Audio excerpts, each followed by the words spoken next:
Good morning everyone! So karon kay Valentine's Day na ako'y nahuna-hunaan nga perfect nga lutoon sa adlaw sa mga puso, char. Sa adlaw sa mga mahigugmaon nga sama ka nako, char.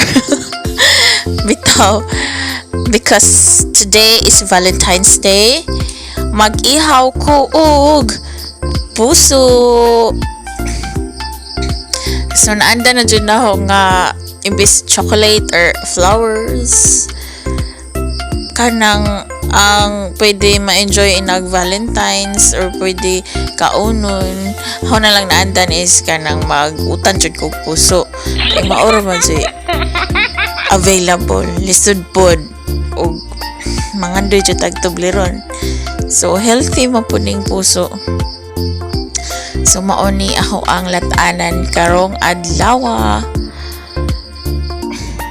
Ja kanang ang favorite dyan ako nga timplaan is tunuan. So bani ko ninyo kay magkagud taglubi.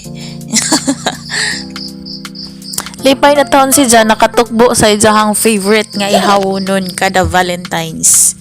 Kamoon sa may itong favorite nga tukbuon kada Valentine's. So comment down below. Bitaw sa way matukbo diha nga flowers, way matukbo nga Toblerone, mga chocolates, or sa panay matukbo karong Valentine's. So motukbo nilang taog puso. Bitaw mag-utan nilang tag puso. Bitaw dili magmatter sa mga material nga madawat nimo karong Valentine's Day, di magmatter kung pila ka chocolates imo madawat. Ang pinaka-importante is gihigugma ka sa Ginoo. Wa nay makalabaw pa ana.